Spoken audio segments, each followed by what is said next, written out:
The Third Worst Year by TheFrancakes, read by Ella Mabella. 300 plus minus. Dear Charlie, I've been alerted to the fact that upon my 25th birthday I will become into possession of a dragon per Malfoy tradition. Seeing as the creature neither fits nor belongs in my London flat, I would like to make arrangements to have the dragon sent to your sanctuary instead. If this is feasible, I would like to visit you as soon as possible. Obviously, money is not an issue. Sincerely, Draco Malfoy. 287. Flipping on the lights to his flat, Draco jumped at the finger lounging on his couch. He was ready to throw a curse in the direction of the wizard, but luckily the identity registered before any harm was done. "Merlin's tits! Theo, what the fuck?" Draco gasped, throwing his wand on the coffee table and running his hand through his hair with frustration. Theo in turn found this hilarious. He tried to cover his face with his hands to muffle his laughter, but it was no use. "I thought aurors were supposed to be on guard, constant vigilance, or whatever that crap is." "Yeah, I almost crucialed you, you idiot," Draco grumbled with an eye roll, walking into his flat towards the kitchen. He noticed Theo had already started in on the bourbon and took the opportunity to pour himself one. "What are you doing here?"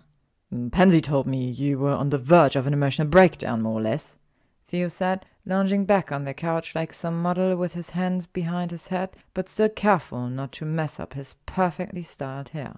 "I am not," Draco snapped, drowning the shot before pouring himself another. "And that you're not handling Potter being your soulmate very well," Theo continued, as if he had not heard his friend. "He's not my soulmate," Draco once again snapped. "Oh, good, so I still have a shot," Theo preened sarcastically, getting up off the couch and moving to the kitchen with Draco. He stole a bourbon and poured himself a refill. Through the years, Theo had gone from gangly beanstalk with 2 big ears and nose to a man the size of a tree, handsome and chiseled in all the right places. The worst part was he barely even realized he was no longer the quiet, awkward nerd no one but Draco crushed on. "There was a prophecy that vaguely alluded to him being my true love," Draco murmured, and drank down his whole drink. He wondered why he was even messing with the cup at this rate. Should just be drinking straight from the bottle. "What's vaguely mean?" Theo ventured. "The sinner and the chosen one," Draco explained. "Sinner could be Zabini," Theo mused. Draco sighed. "And some shit about a dragon." Theo snorted back a laugh. "I always thought your name was stupid." "Okay, Junior." "Oi!" Theo gasped, putting his hand to his heart like he'd be hurt. Draco rolled his eyes. "No need to get rude." "You're the one that broke into my flat." "Touché." Theo chuckled, pointing a finger knowingly at Draco. "So, what's the plan then? How do we make Potter fall in love with you?" "We don't." "No?" questioned Theo with fake innocence, the shaved line through his eyebrows making him look even more devilish than he already was. "No." Theo rolled his eyes, and a small smirk played on his lips. Draco regarded him suspiciously. "Whatever you're planning, Theo, stop it right now," warned Draco. "Oh, but what's the fun in that?" the brunette sang, with a smile full of mischief, taking another swig of the bourbon. 272. "Draco, wish my family had that tradition. We just get handmade sweaters on Christmas with our initials. Totally stoked to set up for your dragon. No money necessary. We're here to keep dragons, and people, I guess, safe. Though a donation is always welcome. Swing by any time and I'll show you around. Best, Charlie." Late 264. The club was way too loud and too crowded.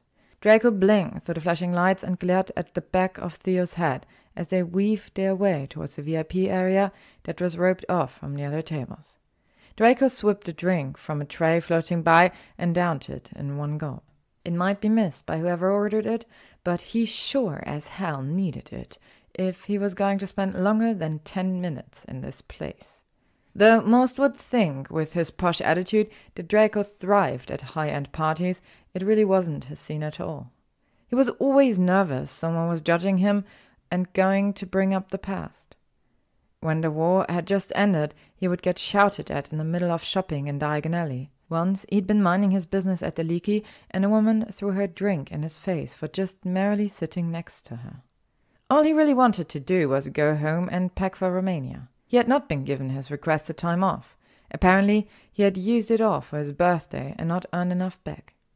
When he said that he'd take an unpaid day, Kingsley made a fuss about responsibilities and proving that he deserved to be a co-lead, let alone an aura at all. Draco kept his snide remarks about not deserving anything to himself and decided he'd take a weekend trip instead. So this midweek clubbing routine of Theo's was not in Draco's wants or plans. He had attempted to not even come to the club, but his asshole best mate grabbed his arm and disapparated them before he could step into his flat. "Care to explain why you had to kidnap me?" Draco yelled over the loud music. It was something bumpy with a lot of bass. He didn't hate it, but he wasn't about to admit that. Theo stopped in his tracks for Draco to catch up to him. He held up a finger, pointing through the crowd at the VIP area, where Harry fucking Potter was sitting with Granger, Minnie Weasley, and some of their friends. "I'm leaving," Draco declared, but just then Potter looked right in his direction. Green eyes locked on Silver, and a smile spread across Potter's face. Damn it. "Liar." Theo chuckled and pulled Draco to start walking again. "Next time I see you, I really am going to crucio you." Draco shot back at Theo just before they reached the group. There were drinks all over the table, half drunk and clearly a sign the party had been going on for a bit. Even under the flashing lights, Draco noticed how flushed Potter's cheeks already were. Draco and Theo said their hellos, Theo by giving hugs and Draco head nods with his hands shoved in his pocket. "Sorry we're late and missed the surprise. Draco here mixed up the days." Theo lied flawlessly. Draco shot him a look of murder, but Theo barely even flinched. "Nothing like a birthday party a month late," Potter said awkwardly, standing up to welcome Draco. Draco just stood, unsure what to do with his hands. Did they shake hands? Should they hug? Maybe one of those half-hugs heterosexual males did that were a blatant cover for wanting to suck each other's cocks? Potter seemed unsure what to do as well, and settled with just messing up his hair with his hand and shifting from foot to foot. It looked as if his friends had attempted to make him dress up for the club in a black jean and shirt combo. But he still looked just so Potter. It made Draco melt worse than if Potter had found the correct attire. "Though I think it was a bit more of an excuse for Hermione and Ron to get out of the house," Potter said loudly enough for the golden couple to hear. "Oi, you have a newborn and not leave the house for a month and then come talk to me, all right?" Weasley shot back, obviously only a few drinks from drunk. His wife seemed just as pissed. "Come on, Harry, you promised me you'd dance," she smiled, tugging on his sleeve towards the dance floor. She bit her lip as her eyes shifted from her friend to Draco, as if trying to hide a smile. Draco suddenly had a feeling that she and Theo had a talk recently. "You should come dance too, Malfoy. Harry won't mind." They most definitely had a talk. Draco swallowed hard, glancing at the dance floor where everyone was letting go, being free, forgetting all their problems. It was tempting, but he knew it wasn't that easy. Not for him. He glanced back at Potter, looking him up and down, thinking of their bodies pressed together, the aftershave Potter wore mixing with his sweat. Draco swallowed hard. "I'm going to grab a drink first, then I'll join you," Draco said. Granger grinned and nodded before pulling Potter after her. Draco did not join them. Just past midnight. Actually, it was 23 past midnight, if you wanted to be exact. Surely that was an acceptable time to leave. It was a weeknight, after all. Still, Draco chose to pull an Irish goodbye and leave out the back exit without anyone seeing. He had spent the majority of his time drinking with Theo, chatting with some Gryffindors, including a very heated conversation with Weasley about Quidditch, and none of it dancing. Occasionally he spoke with Potter when the brunette came by the table for a drink or to escape Granger's grasp, but definitely not enough to appease Theo's glaring eyes. Which is why he was escaping while Theo was distracted by Lovegood's hips pressed to his on the dance floor. The night air hit him instantly, cool and welcoming. Its crispness was an instant slap in the face, alerting him to how much he drank. He wasn't drunk, but he could feel the liquor on his cheeks, and his perfect white teeth were numb. Okay, maybe he was a touch drunk, but just a touch. He took another step and found just around the corner of the door Potter, sitting atop a short brick wall, cigarette in hand, looking up at the stars. The constellations reflected in his glasses, making his eyes sparkle in the way that always made Draco breathless. "I didn't know you smoked, Potter," Draco drawled. He should have walked away. He should have just left the man alone, but the liquor didn't let him. His decade-and-a-half crush pushed him to walk over and sit right next down to his once enemy. "I don't," he chuckled, but that damn blush crept upward. It made Draco want to put his mouth on the tense skin of Potter's clavicle. He regarded the cigarette in his hand and shrugged. "Well, only when I drink, and sometimes when I'm stressed, and sometimes just when I want to. Please don't tell Hermione. It's a clove if that helps." "I'm not sure that's any better," Draco chuckled. "You're probably right, but—" Potter shrugged and took another drag. Draco watched as the other man took a drag and then plucked the clove cigarette from between his fingers and brought it to his own lips. The smoke slightly burned his insides. He knew better to inhale. It was not his first cigarette, but the dim fire in his lungs reminded him of his future. The sweet taste of the clove lingered on his lips, causing him to lick them softly. When he looked up, he noticed Potter staring. "You can call me Harry, you know," he whispered, like it was a secret between them. His eyes twinkled. Draco chuckled and nodded softly, whispering in return, "I know." "Then why don't you?" Potter asked innocently.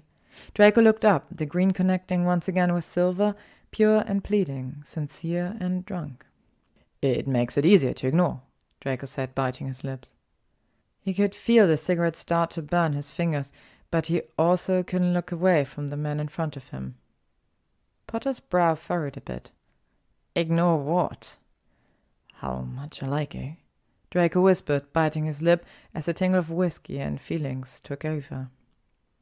Potter's eyes went wide as an owl's as everything processed in his liquored mind. Draco waited for the blush to creep up Potter's neck, but it wasn't coming. He was already warm from dancing, but still. Maybe he didn't. Oh, fuck. A panic ran through Draco, and just as he was about to take it all back, the back door slammed open. "There you are!" Granger shouted.